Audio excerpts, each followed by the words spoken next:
Oui, Clément. Oui, on arrive.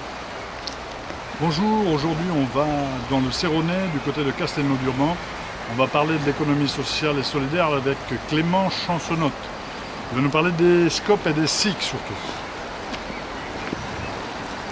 Vous voulez nous dire un mot sur le SIC? Autant la SCOP n'est pas particulièrement révolutionnaire à mes yeux, il y a plein de sociétés tout à fait normales qui font un SCOP et qui ne vont pas changer le monde. Autant le nouveau statut de la SIC permet quand même de contraindre un commerce à se restreindre à l'intérêt collectif. Et on peut reprendre le modèle Uber en SIC par exemple. On peut vraiment changer le monde avec les SIC, à toute petite échelle. Ah là, ça m'intéresse ce que tu dis. Le modèle Uber en SIC, ça veut dire quoi? Le modèle Uber, ça n'a rien de foncièrement libéral au fond. C'est quelqu'un qui a eu l'idée de prendre un marché extrêmement fermé, verrouillé, d'utiliser la technologie et une application pour pouvoir faire péter les cadres, changer complètement la manière de travailler. Et dans le cadre des taxis, avec une application toute simple, il a permis à des particuliers de devenir taxi. C'est nouveau, ça perturbe tout, ça casse un monopole. Il a fait ça pour son intérêt personnel, il a fait plein de pognon, c'est une très belle entreprise, c'est le modèle ultra-libéral, très bien. Mais on peut prendre la même démarche pour des choses très locales, collectives et d'intérêt collectif. On peut appliquer la même chose, le projet dont on parlait, sur des légumes, sur une cantine scolaire, sur un supermarché, sur de l'électricité, sur du bois. L'ubérisation, c'est une manière de penser, c'est un outil. Donc en utilisant la démarche d'ubérisation avec un format SIC, on utilise une démarche très puissante qui marche aujourd'hui sur Uber, sur Airbnb, sur des choses comme ça, et on la contraint à l'intérêt collectif. Ça, c'est exactement ce que propose le livret, notamment sur le SS de la France Insoumise. La resocialisation, avec une gouvernance transversale. D'un point de vue strictement business, c'est une belle aventure Uber. Peut-être. C'est horrible pour le droit du travail, c'est horrible pour les salariés, il y a toutes les conséquences néolibérales de ceux qui portent le projet, mais le projet a été bien pensé. Et il a été pensé comment? Prendre un marché qui est verrouillé, sur lequel il y a peu d'entrants, un monopole ou un oligopole. Prendre un marché qui est sclérosé, où il y a déjà des utilisateurs et des prestataires qui sont dans un système cohérent, que ce soit à l'échelle locale ou nationale. Leur boulot, c'est de trouver ce modèle qui se répète. Et ce modèle, on peut le retrouver dans plein d'endroits, même à petite échelle, à l'échelle locale. Si tu prends le cadre, j'aime bien l'exemple de la supérette de village, tu prends le cadre de la supérette de village qui n'arrive pas à vivre, qui se verse des petits salaires parce qu'ils achètent à une plateforme des produits de merde, qui vont les distribuer à des gens qui vont les payer trop cher et qui donc essayent d'aller acheter dans la grande ville moins cher, tu as un marché qui est un oligopole. En gros, il y a une ou deux supérettes dans le village, tu as des producteurs qui n'arrivent pas à vendre et tu as des consommateurs qui n'arrivent pas à acheter ce qu'ils ont envie d'acheter. Là, tu as moyen de faire quelque chose d'intéressant. Il faudrait que l'État se porte effectivement promoteur de ce genre de choses. Cette démarche, elle va se généraliser, je pense. Oui. Parce que moi, à titre déjà. personnel, la manière de travailler plus souple que peut apporter ces choses-là m'intéresse. La manière de consommer plus engagée m'intéresse. C'est un modèle qui m'intéresse. Voilà. La question, c'est est-ce qu'on va laisser les néolibéraux dire ça s'appelle l'ubérisation et le faire partout, ou est-ce qu'on va le faire de notre côté? Cette chose-là, c'est pas Uber, quoi. Ça s'appelle autrement et c'est de l'économie sociale solidaire et avec la une éthique. resocialisation. C'est de la resocialisation, On est d'accord. tout simplement de l'économie. Nous, on va faire le choix du commun dans tout, et comme tu dis... On peut le faire dès aujourd'hui. Mais bien sûr, tu as raison.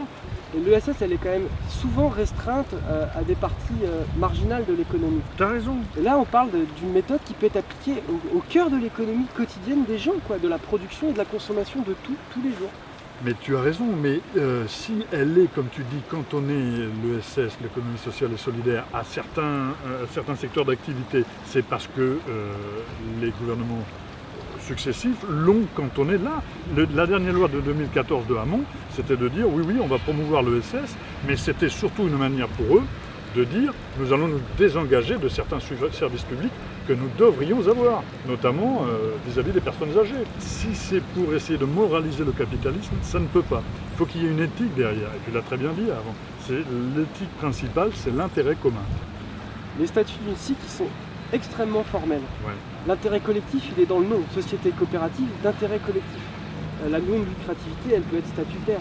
Ça existe déjà. Le problème, c'est qu'on ne peut pas vouloir resocialiser entre des acteurs, des producteurs, des consommateurs, éventuellement des salariés ou des investisseurs, parce qu'il y a besoin de fonds aussi pour créer de l'économie, et juste attendre que l'État fasse les choses. Ah non, mais bien dans entendu. l'économie réelle, quand tu essayes de faire une démarche comme ça, il n'y a rien de crédible. Comme tu le sais, on a été soutien de Fralib, de Bilpa, qui ont été des entreprises qui ont été reprises en scope. Et là, on parle des SIC. C'est quoi la différence en fait entre scope et SIC? Alors, de ce que moi j'en ai compris, la différence principale entre une SCOP et une SIC, c'est que la SIC vise à héberger un multisociétariat, c'est-à-dire avoir les producteurs, les consommateurs, les investisseurs éventuels, les salariés, l'ensemble de la sphère de l'entreprise est sociétaire et décisionnaire et participe à la gouvernance. C'est la grosse différence pour moi entre la SCOP et la SIC. Il y en a d'autres au niveau des statuts, des réserves légales, des choses fiscales, des choses très concrètes. Mais pour moi, c'est la grosse différence, c'est que ça vise à intégrer la gestion des communs dans l'entreprise. Comme tu l'as vu dans le programme de la France Insoumise, on parle beaucoup des communs. Gestion de l'eau commune, décision, gouvernance commune. Est-ce que tu connais des projets, toi, ici, d'appropriation des communs sous la forme SIC, notamment? Il y a une réflexion qui est en cours sur le fait de pouvoir conserver l'eau potable en SIC plutôt que de la passer dans un syndicat mixte pour des petites communes qui sont propriétaires de leurs sources, qui l'exploitent eux-mêmes, qui font appel à personne et pour lesquelles les nouvelles lois cadres vont les obliger à passer toutes leurs ressources en eau dans des syndicats mixtes dont on voit très bien qu'ils sont moins efficients que la commune en l'état actuel des choses. Simplement, la loi nous oblige à privatiser une ressource en eau pour avoir une eau de moins bonne qualité qui nous coûte plus cher. Ce qui n'est pas notre intérêt. Donc face à ça, là soudainement on se dit que la SIC c'est un bon statut parce que les gens sont très motivés à trouver une solution. Et malgré cette grande motivation, le fait que ce soit un bien commun qu'on consomme tous les jours, ça reste encore difficile. Ça reste des projets lourds. Et pourtant le fait de prendre l'eau, que ce soit les consommateurs de l'eau qui entretiennent la source, qui la commercialisent, il n'y a rien de plus logique. Ça devrait être normal. Dans notre programme, on a la préemption des entreprises en vue de la reprise en coopérative, soit SIC ou SCOP. Est-ce que tu penses que ça c'est une bonne chose? Dans quel cadre? Parce qu'il y a des grosses multinationales où ça va être difficile par exemple de prendre une partie de l'activité qui s'apprête à être liquidée parce qu'elle est inscrite dans un système plus grand et qu'on ne va pas pouvoir privatiser l'ensemble de la multinationale. Ça peut être bien, c'est évident qu'au moins mettre cette loi, ça fera réfléchir à deux fois avant d'aller vendre à la découpe des entreprises qui fonctionnent très bien. Mais ça ne fera pas tout seul, quoi. Il faut une démarche générale de resocialisation de toute l'économie, et tout est socialisable, quasiment tout. On peut aussi considérer qu'il y a une entreprise privée qui verse des dividendes, un salaire monstrueux à un dirigeant et c'est pas forcément toujours justifié, des employés qui sont exploités et qui sont mal payés.